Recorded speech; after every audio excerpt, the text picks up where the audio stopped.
And I believe we are live. Okay, so welcome everybody to the stream tonight. We are playing Final Fantasy IV, or Final Fantasy II as it was known in the West when it first released on the Super Nintendo all those years ago, 1991, as the copyright thingy there says. And yes, we played this last week in our Retro Tuesday streams, so I figured we had a good time with that. Let's do it again and continue on that quest that we had started. So as always, I'll give everybody a moment or two to log in. Also want to make sure that you can all hear me clearly before I start to play. So yeah, shout out if you're online. I can see that there's a person there right now, and yeah, if you can hear me, then great. Say hello, and I'll be sure that everything's going to plan. As I've had a couple of tech issues over the last week or two with these streams. It's still new to me, so I'm still working things out on as I go along. But I'm sure I'll get the hang of it at some stage, and then it'll be smooth sailing after that point. Until then, yeah, please be patient with me. Hopefully, once we get into them anyway, because we do about an hour or so each time we do a stream, once we get into them, I don't tend to have too many more issues, so they go pretty smoothly at that point, but the first couple of minutes are always a bit slow. So once again, I'll give people about another minute before I jump into it. You can enjoy the lovely music while we wait.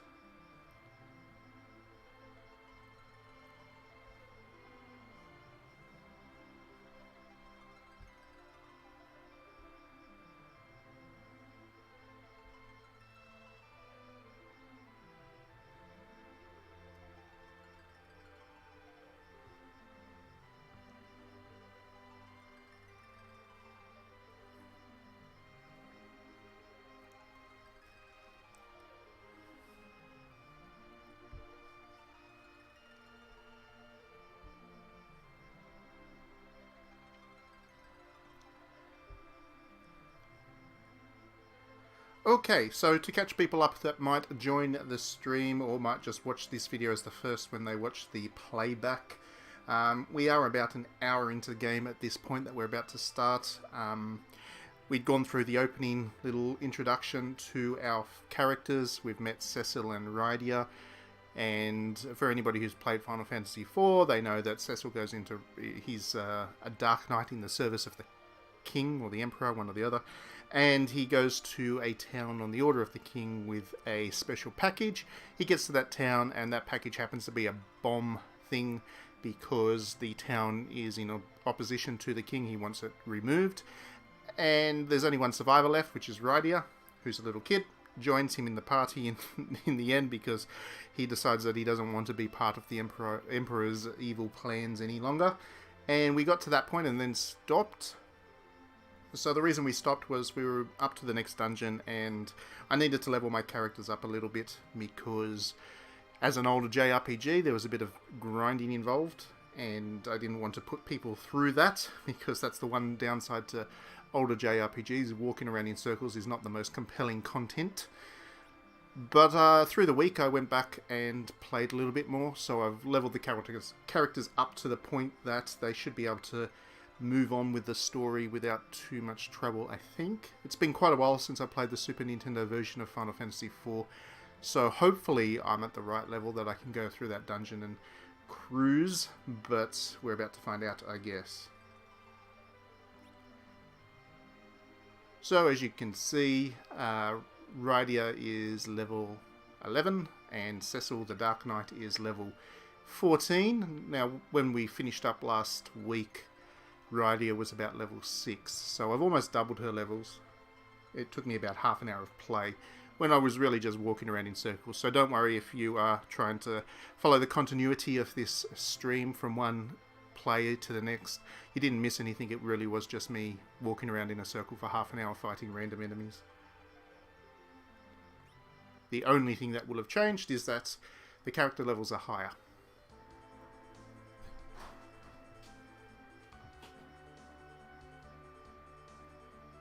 Okay, so as we left off last week, we are in the desert. There's a little town there, but the town hasn't got much left for me. I've done all the story elements in that, and we are about to go to a cave up to the north, where we will progress the story, we'll meet some new people, we'll fight some new enemies, and it will be a good time for everybody.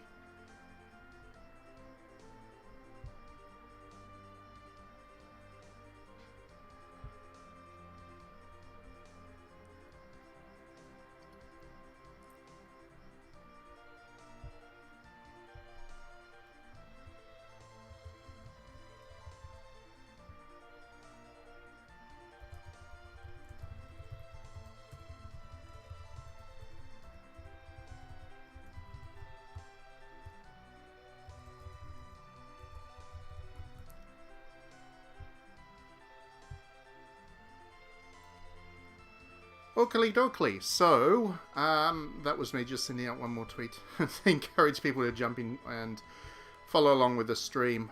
So yeah, once again, if you are having any trouble hearing me as we play, shout out. I see that there are a couple of people watching the stream now, so hopefully you can hear me. If not, I'm really kind of saying all of this for nothing, aren't I? But if you have any troubles with the tech, if you can't hear anything, then just let me know and I'll try and fix it. But let's do this. Let's go to the dungeon and fight some enemies.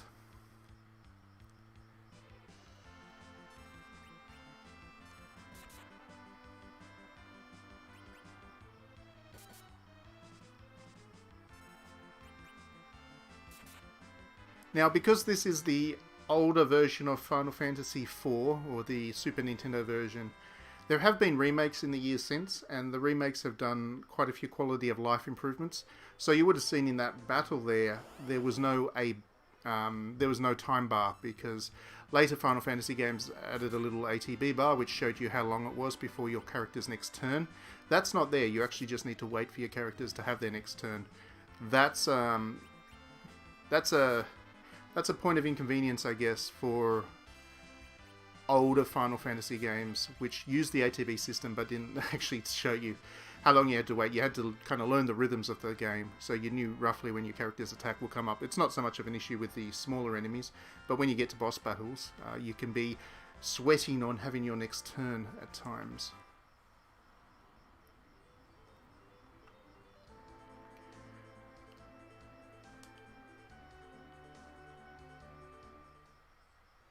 Okay, so here's the dungeon, the next dungeon we need to go to. It's not too complex from memory, but it does have different enemies to deal with now. As you can see, they're slightly tougher, so I'm going to need to use magic and things to get through these ones. Luckily, I've leveled Rydia up to the point where she's got some useful spells that will help us get through these levels, or this dungeon. Ah dear, that was stupid of me. I actually missed the treasure chest. Sometimes you can zig when you're meant to zag, and you don't want to miss treasure chests and stuff, so I will go back and get it. That's just proof that it's been a while since I've played this game. I have forgotten the dungeon layouts a bit. Anyway.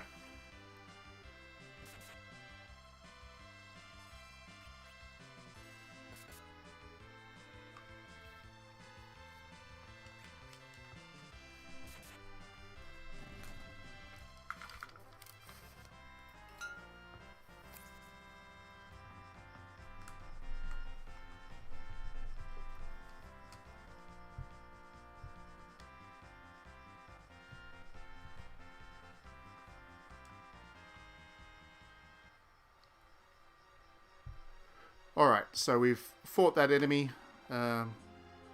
Let's hopefully... Oh, see, 2 treasure chests. I knew I shouldn't have missed that area.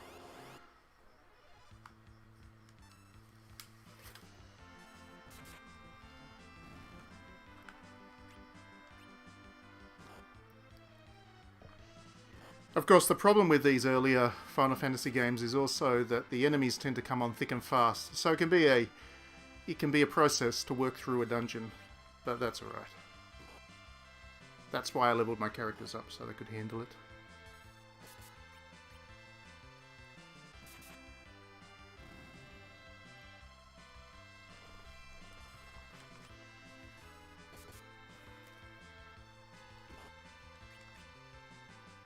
Hello, welcome.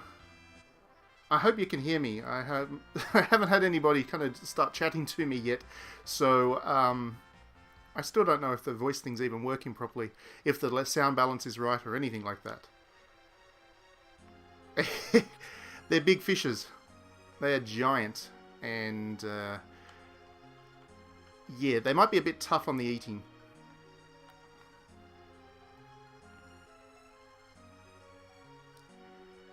Alright, so we've had a nice bit of a gap between fights. Usually when...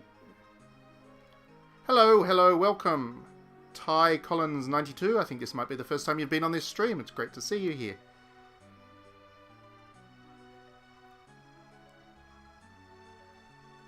Oh, I see.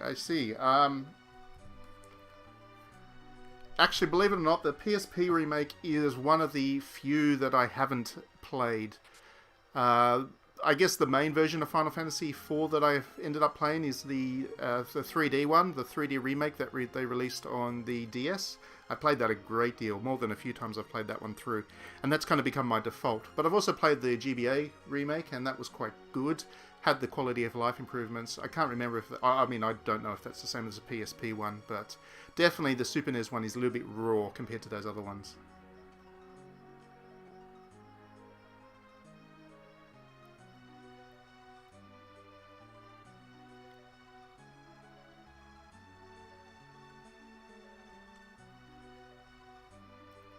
The first 91... What? Sorry, I missed the context of that.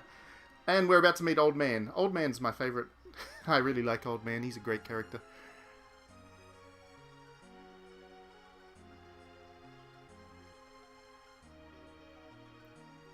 Oh, excellent. I'm glad that these times work out, because I wasn't entirely sure when I set the schedule down whether I was picking the worst possible times for people to join in, because Australia is not, the most convenient place as far as world time zones go. So I'm really glad that you're able to jump on.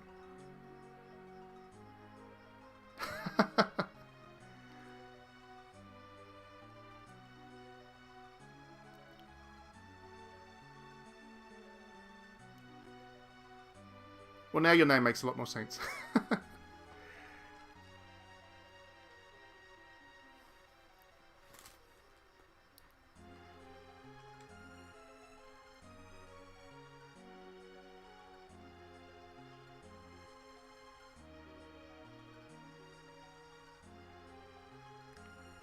Right, thanks for filling that in. So yes, the GBA version is much cleaner. Much cleaner than the original Super NES version, but I don't know, I thought because we're doing, JRPG Tuesdays, well, not JRPG, Retro Tuesdays, I thought that it'd be fun to go really retro and play the really old games. So the very first stream I did of Retro Tuesday, it was Dragon Quest Monsters on the Game Boy Color, which was good fun, and we will come back to that one, but yeah, then I decided I really wanted to play Final Fantasy, and this was an excuse to play the original Final Fantasy IV again.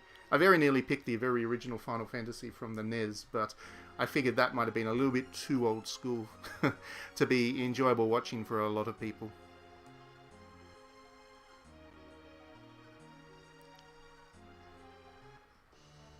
Okay, so Teller, the old man sage, has joined, which is great. He's actually very useful. We'll pull up his stats and have a look at him. So he starts at level 20, as you can see, which is particularly powerful at this stage of the game. And he has some good magic there. Cure 2 at this point of the game is really good, and some good black magic as well.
Is that the PC Engine Mini?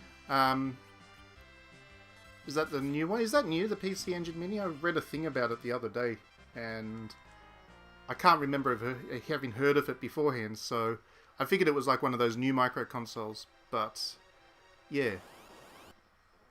It looked good.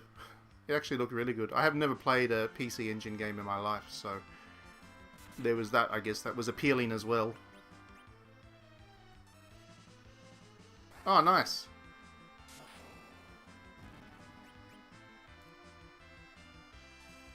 Oh, well, there we go. That's how far behind the times I am. It's been out for 2 months now. How embarrassing.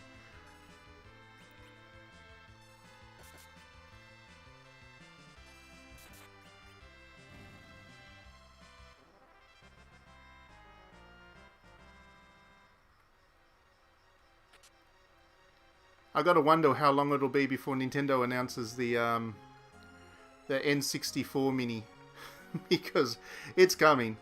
It's coming with all the lack of contents that they have coming thanks to no game releases. They're going to throw something together just to shut people up. There'll be an N64 Mini, you watch.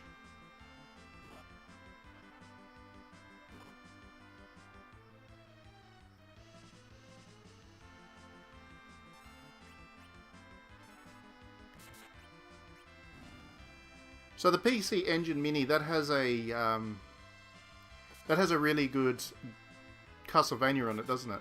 But it's the same Castlevania that was released in a pack with Shadow of the Night. Oh, sorry, Symphony of the Night, just recently on PS4, wasn't it? Rondo of Blood, was it? Was it?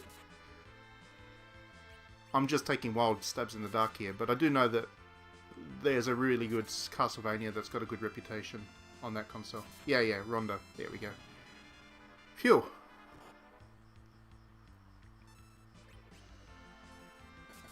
I was actually very nearly going to play a Castlevania game for this stream because one of the games that I get most nostalgic over is actually one of the worst Castlevanias, and that's the original Castlevania Legend on the Game Boy. But I have such a strong nostalgia for that game because it was actually the first one I purchased with my own money. So yeah, I played that thing to death, and I've got muscle memory through most of it. So it's the one platform where I could actually play on this stream and not look like I don't know how to play video games. So I very nearly played it, but I figured that people did not want to watch me play that thing.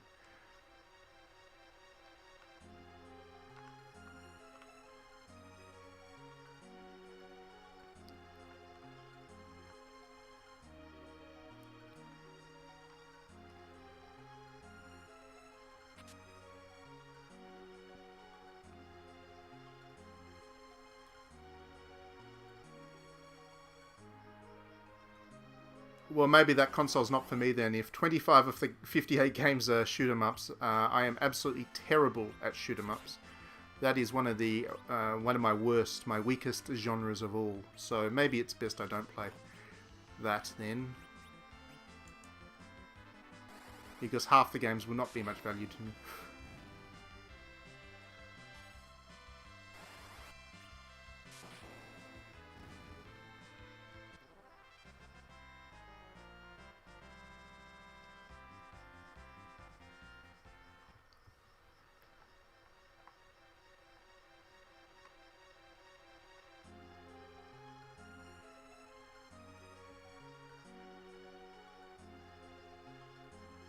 Oops. So while I've been talking about PC engines and Castlevanias and reminiscing about really bad games, I've actually been making some pretty good progress through this dungeon. As you can see, the dungeons in Final Fantasy IV are not the world's most exciting, I guess. It's always been a bit of a struggle for Final Fantasy, and I think we talked about this actually last week. The dungeon design for these games tends to be not its strong point. The series has always been known for its characters and music and visual presentation, but yeah, the dungeons are not the most interesting. So I'm glad I can talk about just about anything else while I get through this. And my guys can't hit anything at the moment. They're missing crazy. Hello, Dithy Ram, and welcome. Welcome to the stream with a great comment to enter.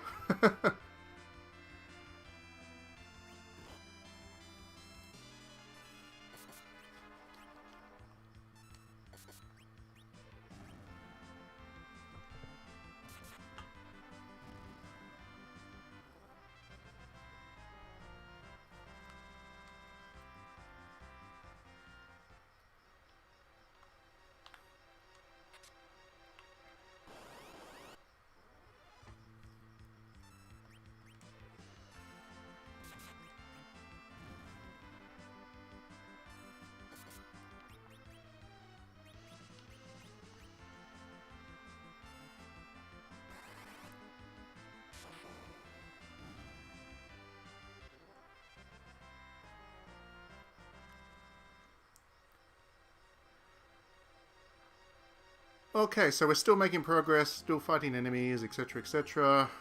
I think Rydia got a level at some point, which is good. And endless fishes. Fishes that walk on water, on land. Highly evolved fishes.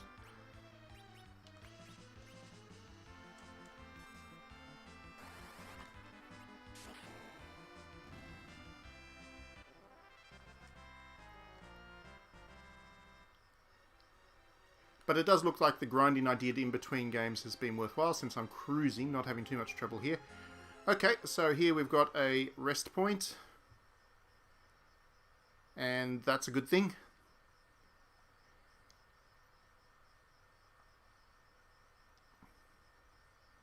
Not that it's too much of a worry for me because I haven't had cost too much health or anything like that. But yes, if you're a little bit under leveled when you go into a dungeon, these rest points are absolute.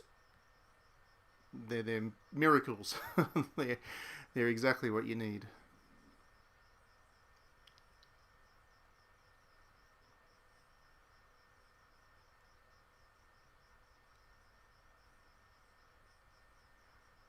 Well, I mean, to be fair, Rydia's gone through an awful lot. In the span of about 1 hour, she's lost her mother, she's gone berserk, and then she's decided that Cecil's actually a nice guy, and now she's casting magic left, right, and centre to help him out. So yeah, I'd be pretty tired too.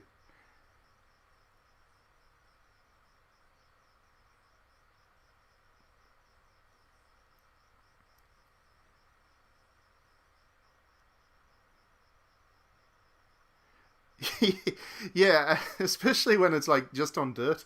There's no comfort there. There's no blankets. There's no pillow. She's just lying there on the ground, sleeping like crazy, and you can't be comfortable.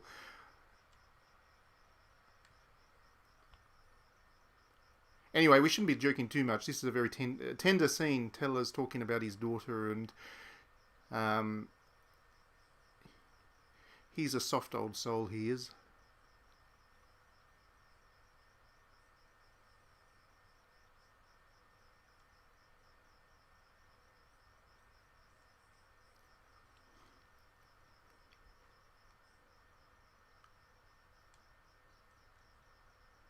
So a monster with 8 huge tentacles to fight. That's always a good sign in a Japanese game.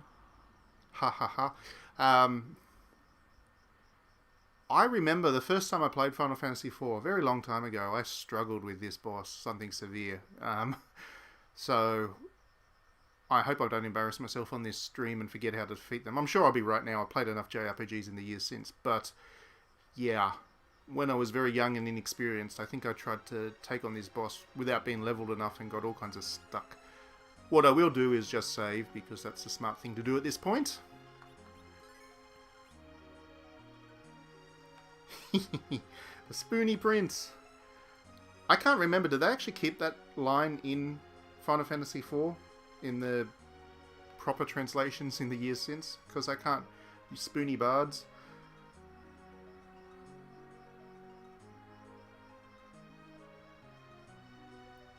It's funny you say that, T.I. Collins, because, yeah, the Final Fantasy VII remake, as I was playing it, I thought it was actually very fast-paced, except for the couple of chapters which were the grind, where you were kind of open and you had to go through missions, and that was the bad bits. But when the game was actually progressing the narrative, it felt like it was really pushing on. But then you go back to one of these earlier Final Fantasy games, and they really do... They do move in a very snappy way. I've also been playing Final Fantasy V in my own time, and it's the same thing. It speeds along. Yeah, Spoony Bard is a very important moment of characterization. It's an iconic moment of Final Fantasy, and it's, you know, when you think about the things you remember most about Final Fantasy IV, Spoony Bard is it.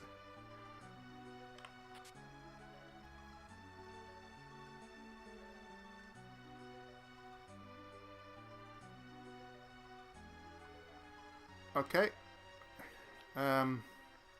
What am I doing? I'm going to give Rydia the Ice Rod.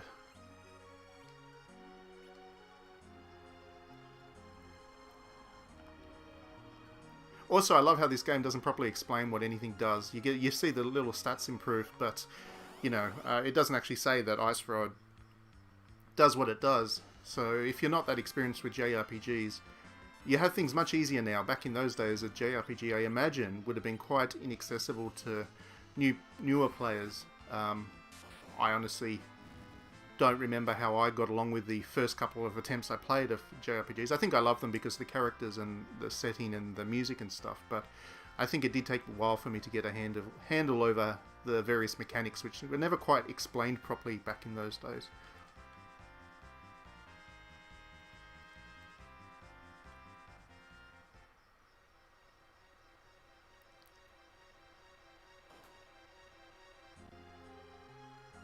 We are now getting close to the octopus.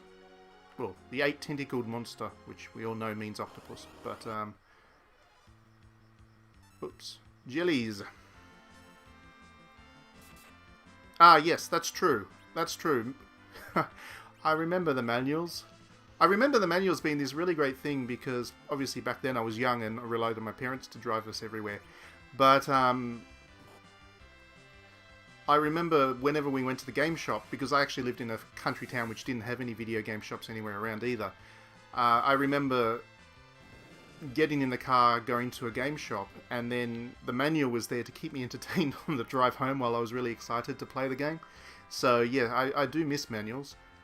Believe it or not, I actually I bought a game recently, about a month ago, which had a full-scale manual in it. You know, we're talking about dozens of pages, and that was, of all games, the AFL game for PlayStation 4, AFL being the Australian football, not the American. And, yeah, you needed it because the game doesn't explain how to play it at all, and there's like 3,000 different buttons you need to press just to play a game of the football. But, yeah, it was a nice throwback to have a manual to flip through.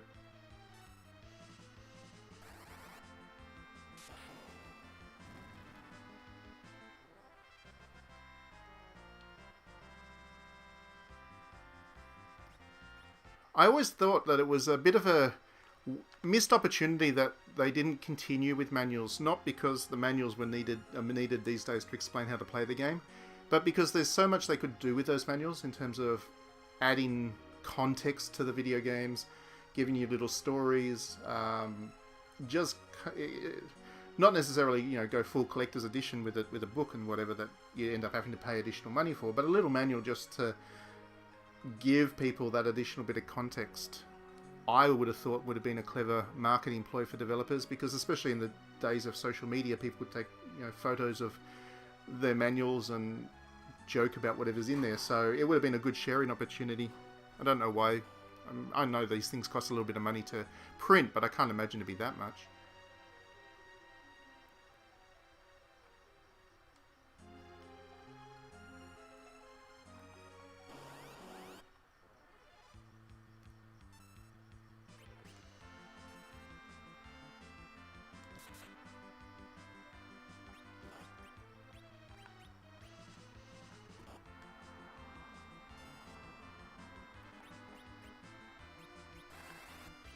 Yeah, I've done that with quite a few, especially Final Fantasy games. Especially the primer guides ones. I actually like to have the physical book guides. So I've bought quite a few of those as well. The last, I've got Final Fantasy 12's one, Final Fantasy 13. I also bought the guide for Final Fantasy Type 0, which is a great game. I don't necessarily need those guides, I just like them as collectibles.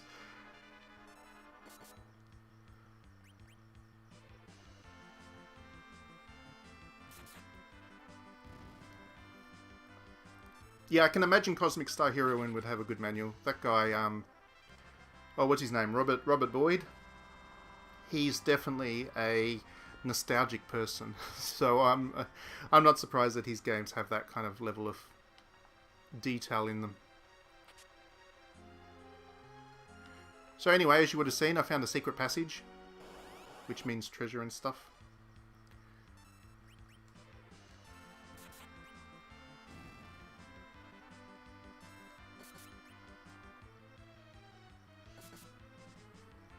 Back when I was growing up, or when I was playing these games, you know, when I was playing these games for the first time, I would basically bump my characters into every single wall that I came across because I was desperate to find every little secret passage. It was an odd effect. It's not surprising that they've got rid of that kind of thing from the game. They try and find new ways of putting secret passages in and stuff, and it doesn't have the same impact. It's one of those things that can only really be achieved with the way that Super NES games are designed and this kind of top-down sprite thing. Anyway, there's a good treasure chest. Leather hats. Let's give that to Cecil. No, he doesn't need a leather hat, I don't think.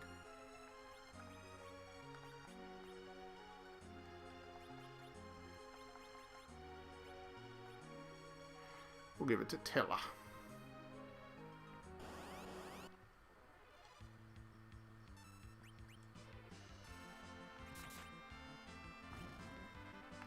I better start saving some of my MP because I am getting close to the boss and I'm going to need all of that.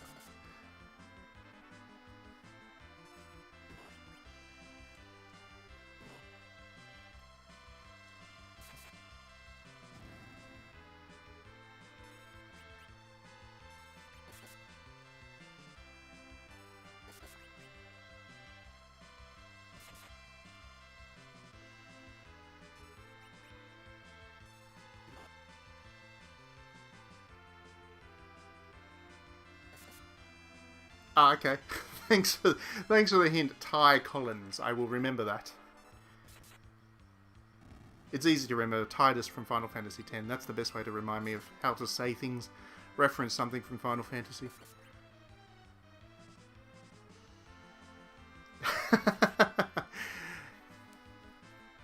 Yeah, my username that I used a lot as a kid comes from the most obscure game. I don't know if any of you are fans of fighting games, but there was a fighting game I loved on the N64 that was Mace the Dark Age, and I can't even play that game now. I don't know how I enjoyed it back in those days.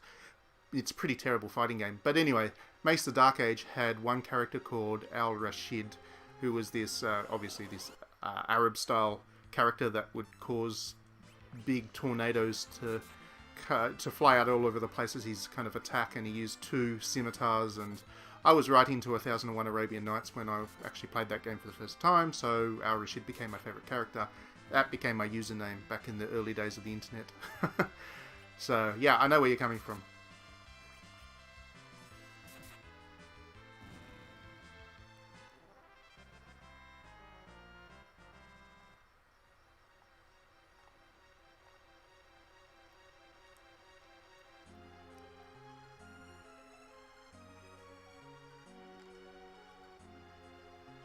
So for some reason this dungeon is longer than I remember it to be. I don't know why I have this impression that the Final Fantasy games all have really short dungeons, but this one's really dragging on. I didn't realise that it was quite so long. I mean, the other Final Fantasy V, like I said, I'm playing Final Fantasy V at the moment, and with not that many exceptions, the dungeons they don't feel as long. Maybe it's just because of the nature of doing this on a stream, it just feels more extended than I think it might be. Yeah, Arabian Nights is a really... it's a great classic. It depends, of course, on the translation you get. They've done all kinds of translations of that book. They've done some which are decidedly safe for work, which kind of misses the point of a lot of Arabian Nights.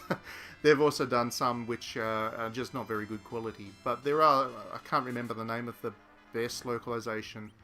But there is one translator who's done a really great job, so yeah, definitely have a look into it. It's a long book, but there are so many stories that it references, or we reference in modern culture, even though we don't think that we're that influenced by Arabian or Middle Eastern kind of stories. That one has more influence than we think.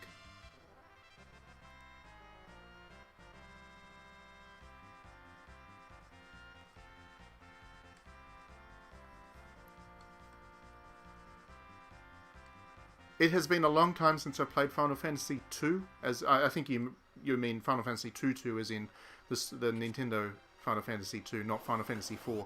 Final Fantasy II,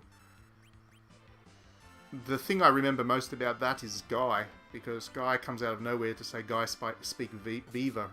that's a classic line that I really loved, but I don't remember much about the dungeons and stuff in Final Fantasy II. It's been a long time since I played that one.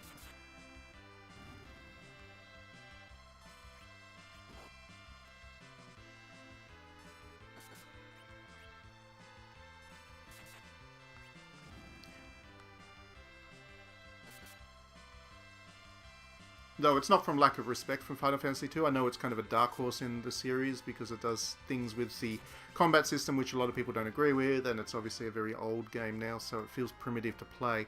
There's a lot that I do find that I admire in Final Fantasy II. Amongst other things, it introduced Chocobos to the world, and Chocobo is the best character of all. But yeah, it's just one that it's hard to find time to play when you've got so much other stuff on your plate.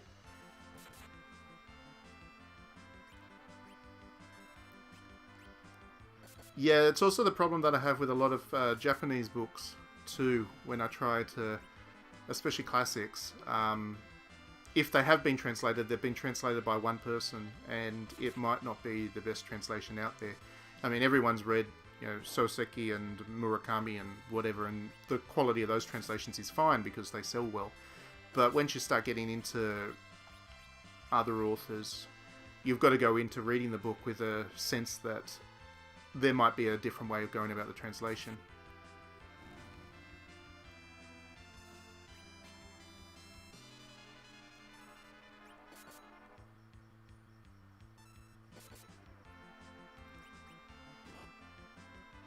But then again, with a lot of Japanese literature as well, you just be glad that there's any translation of it at all, because there is a surprisingly large amount of Japanese stuff that has never been translated. You haven't read a Murakami? You should. You should. I mean, he's very pop fiction as far as literature goes, but 1Q84 especially is a real... It's a genuine book that everybody should read.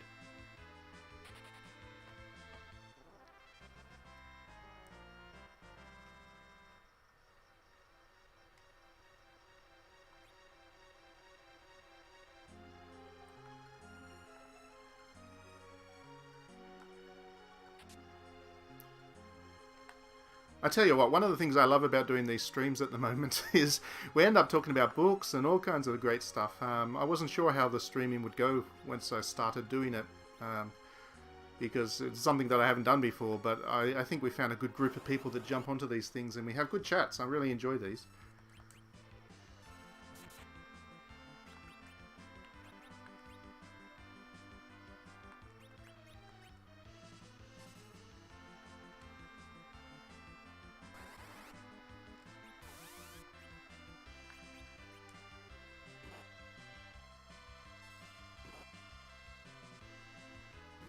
Well, yeah, I mean, that's kind of the thing.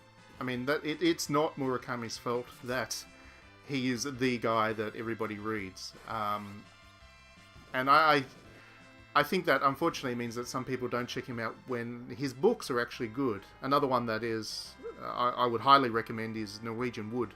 That's a particularly good bit of writing as well. But yeah, it's hard to get over that perception that he's a little bit too pop culture for some people.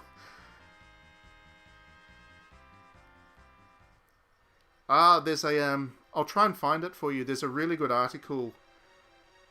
It was actually an interview that Murakami did with a leading feminist literature critic, and they talked to him about the way he writes women, and it's a really good discussion that I highly recommend. I'll see if I can track down that link for you.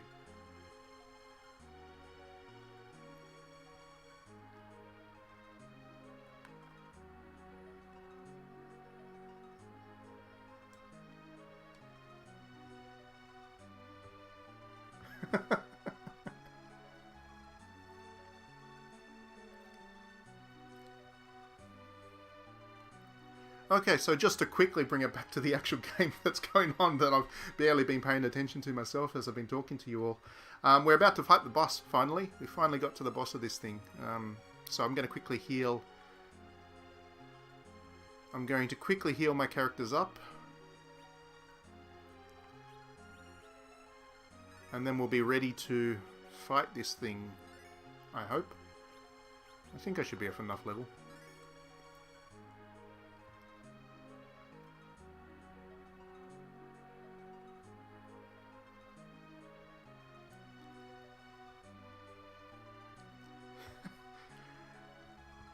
Ian Fleming's a wild ride. He's a wild read. His books are certainly fascinating. I've often wondered in reading Ian Fleming how they ended up with the movie James Bond, because they are very, very different beings. Not that I'm suggesting that either's wrong, because I do actually like James Bond, which I know is controversial these days, but I do. But yeah, it's interesting to see, just to think how they got to, especially, I mean, it would have been Sean Connery being the first Bond, how they got to Sean Connery's character from what Ian Fleming had written.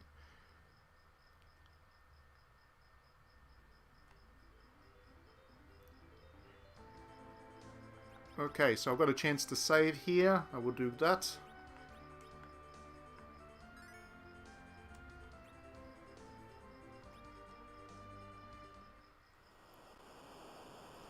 And here we go. We are now going to fight the boss.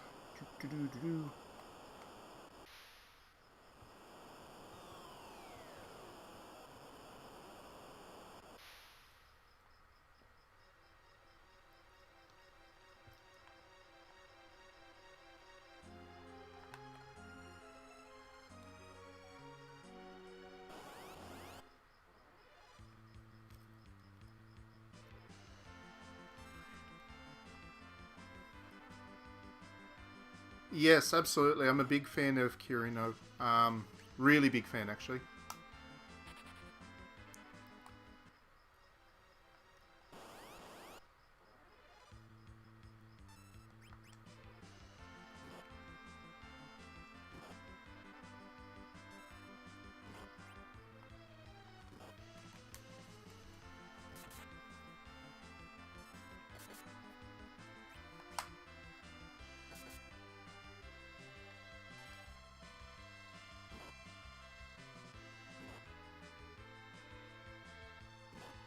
Have you read Grotesque, Ty?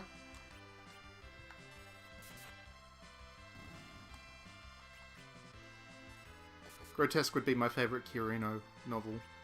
Actually, it was my first, so it was a good introduction. But yeah, since then I've read everything I can find of hers. She's an amazing, amazing author. Very intense. You don't necessarily feel good walking away from reading one of those. They're not for fun, but they are really quality bits of writing. Very sharp.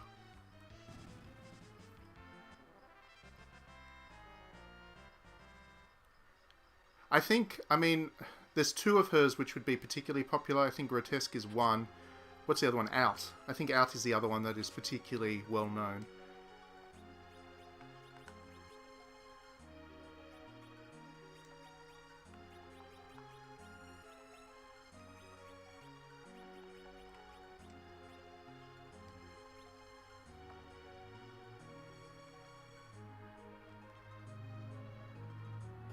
Yeah, Out would be a good first one as well. That's definitely a good introduction to Karina's key themes.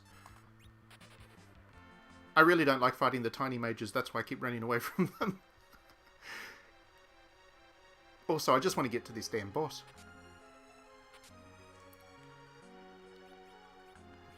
In the background, Cecil has been collecting up all the darkness equipment, which is a big boost to his stats, his defense and attack stats, so that's going to help me. There we go. We can finally see the boss in the background there. So once again, I will heal up my characters.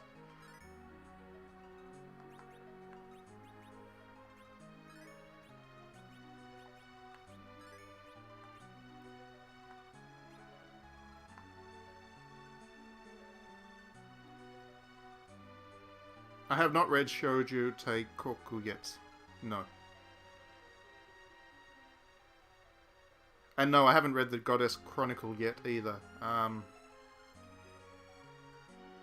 So, yeah, I'll definitely keep that in mind when I go into it.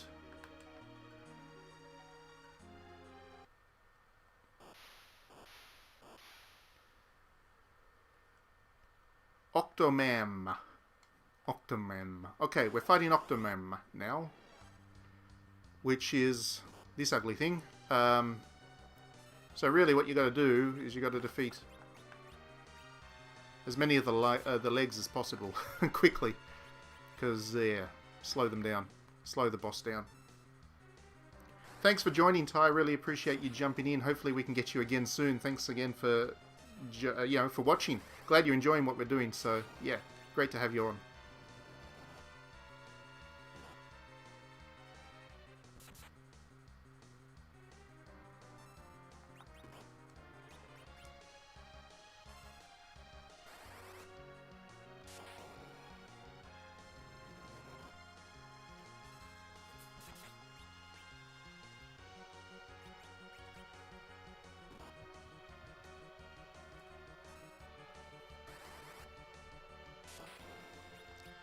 Just for the hell of it, I'm going to call the Chocobo, not because he's the right strategy right now, but I do like using the summons, and Chocobo's great, so I'm just going to call a Chocobo for the hell of it. Just to show you what the summon looks like. That was pretty spectacular back in those days.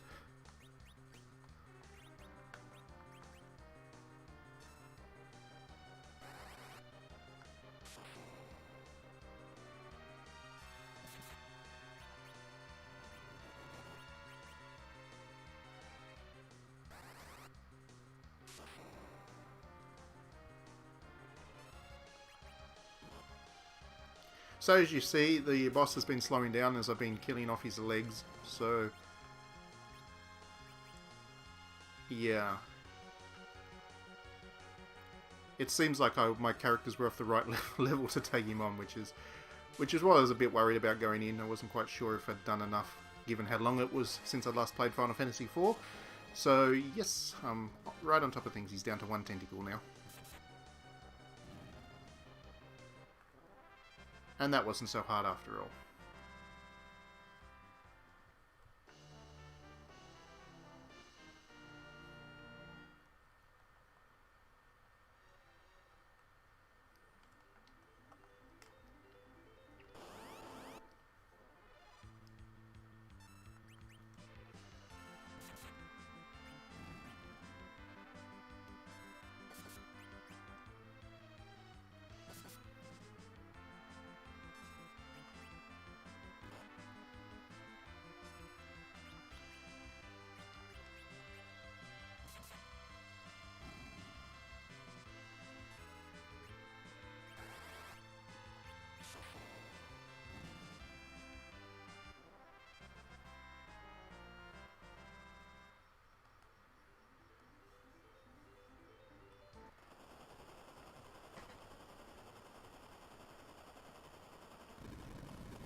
And how is that for completely inconvenient timing? Just as I finally get to the castle, get bombed.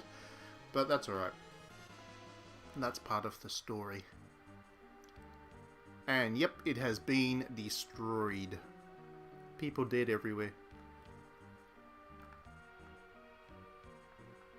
This was a pretty dramatic moment back in those days.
And there it is, the all-time classic.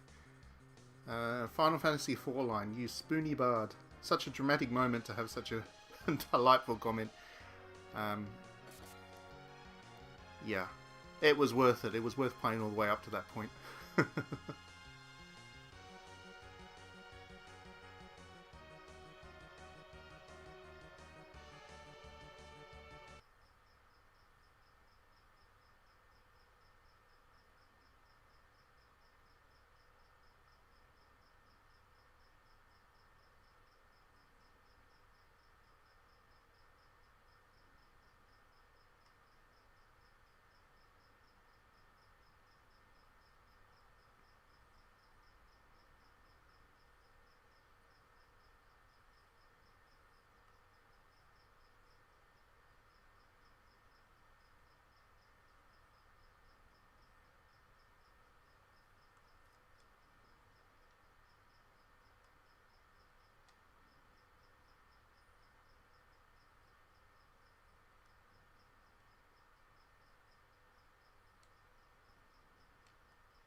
It really was. I mean, when you think about it, um, Final Fantasy before Final Fantasy IV, this Final Fantasy, had been quite simple. So Final Fantasy I had virtually no story whatsoever, let alone named characters. Final Fantasy II had the named characters, but they, there wasn't too much to them. And then Final Fantasy III went back to unnamed characters. It had named non-player characters, but it was still it was still a NES game. So as much as it pushed the NES as far as creativity and storytelling goes, it was still limited. Final Fantasy IV was the first time that this series really hit a kind of a storytelling focus and a willingness to have these really hard-hitting scenes. So, I mean, it's to us today it doesn't seem like that much, but back then this would have been, intense stuff.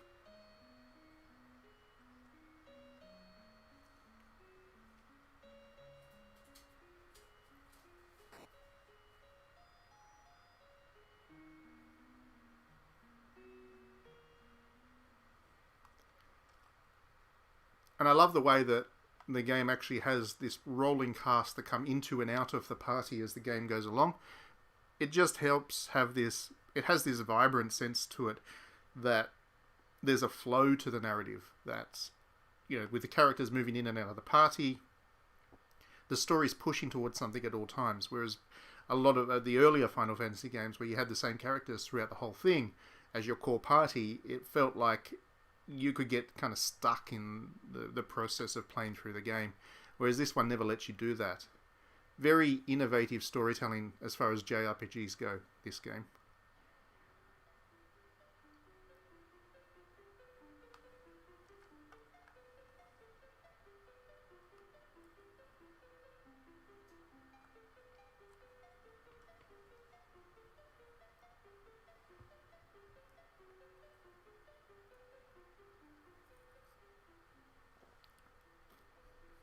Yeah, exactly. Because each character is different. Um, and your party changes based on those characters. For example, for this session, for this stream, I've relied on one frontline melee fighter and then two wizards. But you don't always have that kind of party to rely on. Now Teller's left and the Spoony Bard's about to join me, and that mixes things up again. So, yeah, that was really clever as well.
Okay, so after all of that, I now also have the first vehicle that you get in Final Fantasy IV, Hovercraft, which doesn't let you fly everywhere, but it does let you...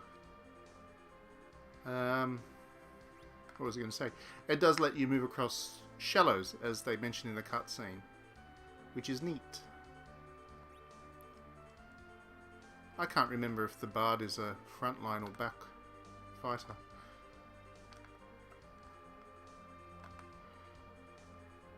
So I can't cross mountains either, but again, I just need to go back to... You can actually use this to get back to the village that I just started today's stream at. Where are we? There we go, we're back at the village.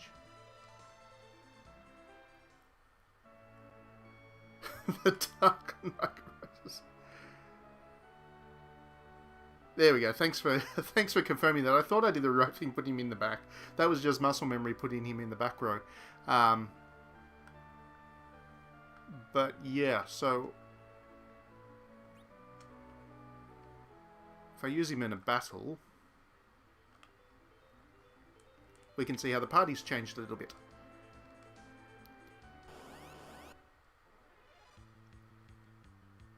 Oh, great. And of course I get attacked from behind immediately.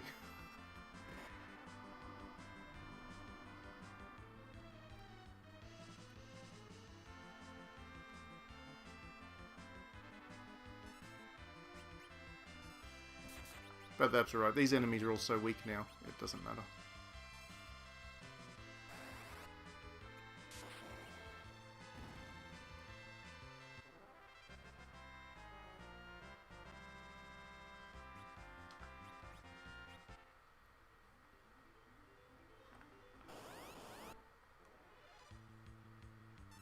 That's better. Okay, so...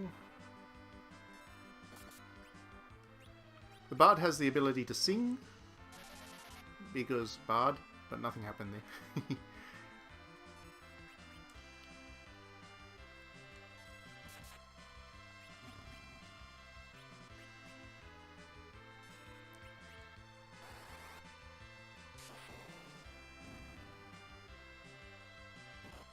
And when you decide to attack with the bard, he attacks with music instrument, which doesn't do much, except it can put the enemy to sleep, as you just saw, which is nice.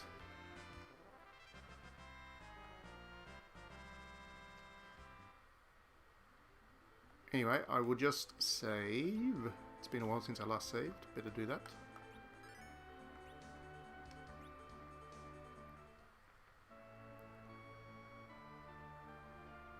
Take a rest in the inn to recover after the battle with the octopus.